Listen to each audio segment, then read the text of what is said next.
highlights of this bulletin. Vietnam Women's Union organized the workshop on the female personal task. We aim to continue boosting cooperation and connection for mutual development between Lào Cai province and Mekong regional localities. A mission group of Lào Cai province came to Cần Thơ City and paid incense tribute at Hùng Kings temple. The working session between leaders of Cần Thơ City People's Committee and representatives of Vista Land Company of the Philippines. Hello, it's good to see you back here in this edition of Continuous and Top News today. On May 11th morning, Vietnam Women's Union organized the workshop on a female personnel task. The workshop was chaired by Politburo member, standing member of the Secretariat, head of the Central Organizing Board Trương Thị Mai. The workshop aimed to raise the performance of the female personnel task in line with Politburo Resolution number 11 and Directive number 21 of the Secretariat in the new situation. Speaking at the workshop, Ms. Trương Thị Mai quoted the testament of late President Hồ Chí Minh, who recommended the whole party people of the performance of gender equality. Following Hồ Chí Minh's testament, Politburo Resolution number 11, enacted in 2007, set a target that in 2022, the rate of women's presence in party committees must be at least 25%, National Assembly deputies and deputies of People's Councils at between 35 and 40%. However, the targets have not been achieved. As a result, Ms. Trương Thị Mai said that more effective measures must be devised in the time ahead. Special attention must be paid to training and restructuring mechanisms with female participation, ensuring both quantity and quality. In addition, female cadres also need to improve their political and professional levels to meet working demands. We aim to continue boosting cooperation and connection for mutual development between Lào Cai province and Mekong regional localities. On May 11th afternoon, a mission group of Lào Cai province and a head of party central member, secretary of Lào Cai province party committee, come head of Lào Cai province National Assembly delegation Đặng Xuân Phong came to pay incense tribute at Hùng Kings temple in Cần Thơ City. Accompanying the group were party central member, secretary of the party committee, head of the national delegation of Cần Thơ City Lê Quang Mạnh, permanent members of the municipal party committee, and leaders of some departments of the city. Delegates expressed deep gratitude towards predecessors for their contribution to the national building, so that their descendants can follow the tradition of Lạc Hồng to build today's beautiful, rich, and civilized Vietnamese nation. On the same afternoon, the group came to lead incense at Chúc Lâm Phương Nam Zen Monastery and came to Mỹ Khánh Tourist Zone in Phong Điền suburban district, Cần Thơ City. Detailed context you should beside is the hope acknowledged that the working session between leaders of Cần Thơ City People's Committee and representatives of Vista Land Company of the Philippines.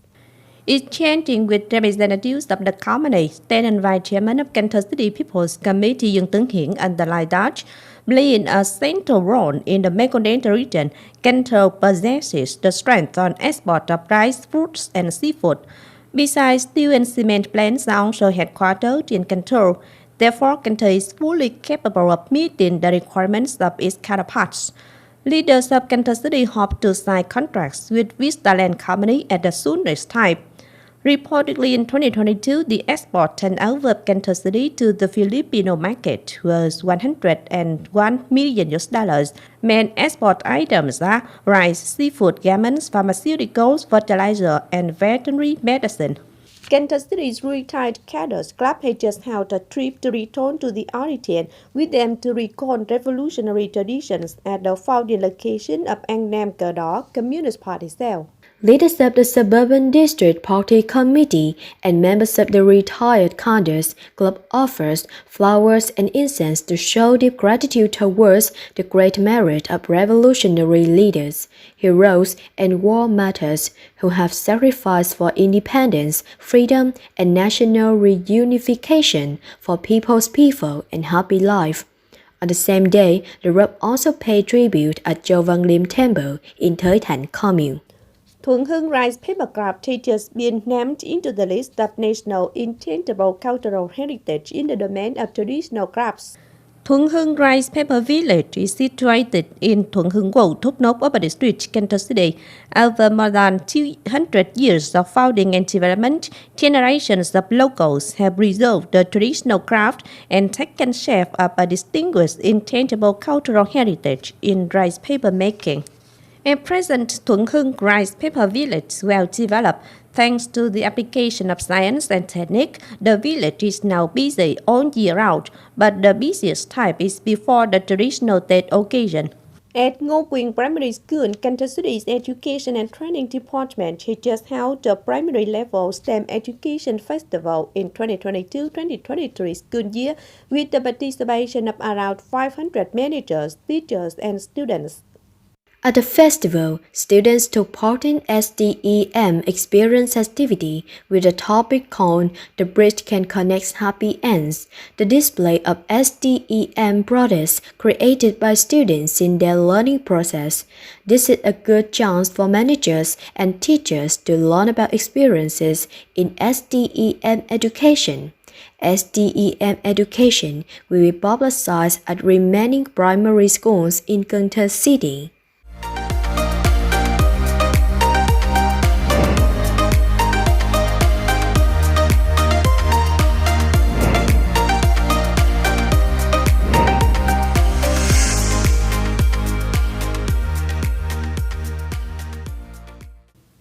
Ladies and gentlemen, agricultural tourism has formed, developed, and become a highlight for the tourism sector in Cần Thơ City for many years.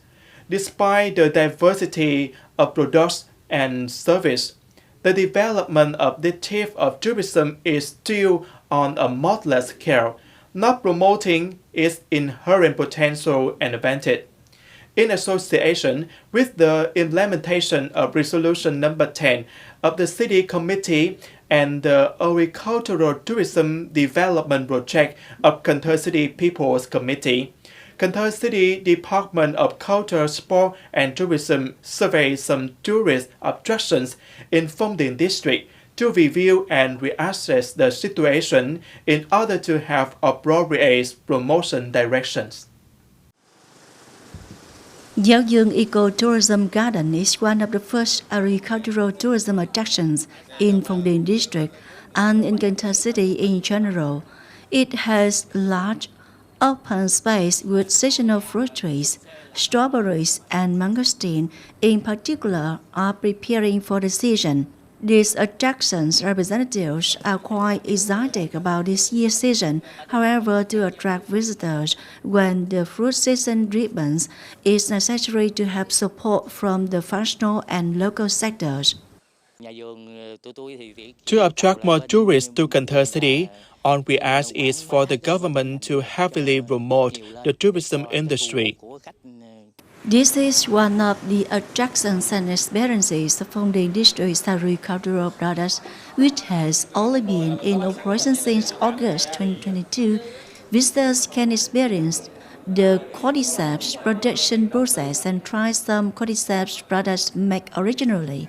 According to this unit's representative, welcoming visitors has more advantage than conventional production. When they come here, they know the product's origins and become my agents, so the acquisition is very high. It means that when customers come to us, they will feel more secure. The model is small, but it is reality, and there is a trend when it comes to health product.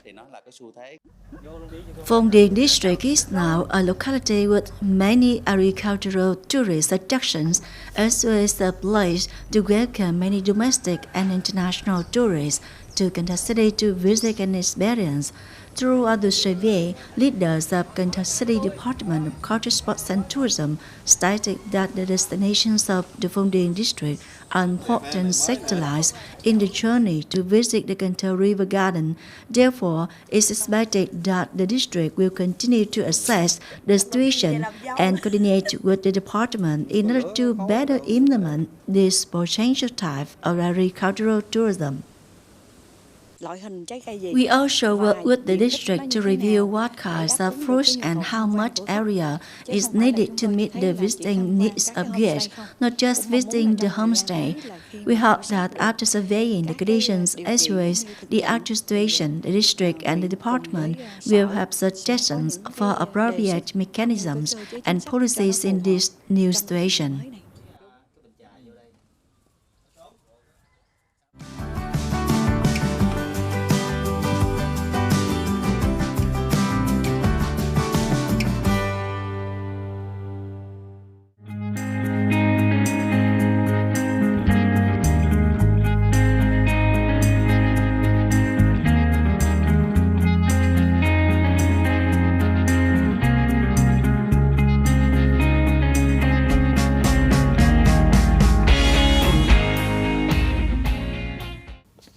The updated weather forecast also wrapped up this edition of Continues. If you want to watch again in its bulletin, please visit our website, TV.vn.